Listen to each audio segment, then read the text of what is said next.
Бензинге болгон баалар мына долларга байланыштуу дейт эле, кийин уже рубль менен ала турган болдук деп айтты эле. Эмне үчүн бүгүнкү күнү Кыргызстанда эң бир баа өйдө салыштырмалуу кошуна мамлекеттерге караганда? Урматтуу Тазабек Рамич, туура айттыңыз. Бизде бензин рыногунда 3 баягы үстөмдүк абалды ээлеген чарбакер субъекттер бар. Бул жана Газпром, Нефть-Азия, анан Роснефть маркасы менен иш алып барып аткан субъект, ошондой Лет Петролиум деген. Анан бүгүнкү күндө биз 90% Россиядан бензинди алып келип атабыз.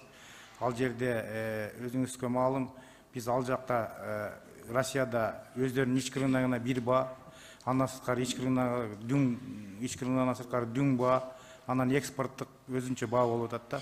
Экспорттук баа кичине жогорураак болуп атат. Андан сырткары алып келгенге 4-5 сомго 1 литрине жол кире чыгымы бар. Темир жол аркылуу ташыйт.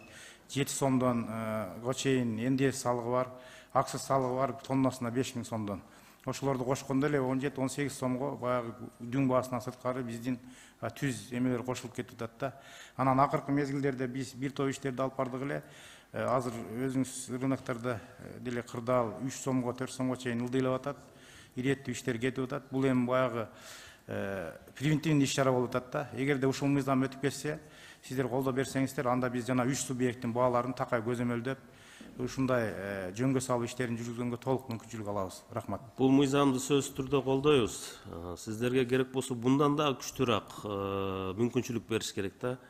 Эгерде биз ушундай көзөмөлгө, бааны көзөмөлгө албай турган болсок, бүгүнкү күнү кымбатчылыкта же болбосо ушундай бир ар бир жагдайда бааны өзү билемдик менен көтөрүп, биздин элдер менен, элдин тагдыры менен ушундай бир ошо жерден коммерция же болбосо ошо жерден баюу максатында жүргөндөр көп эмес да.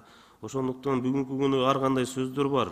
Ушу келип аткан бензинге дагы каалагандай жеке кызыктар адамдар, ошо жерде элдин үстүнөн акчага отургандар дагы бар деген сөз болуп жүрөт.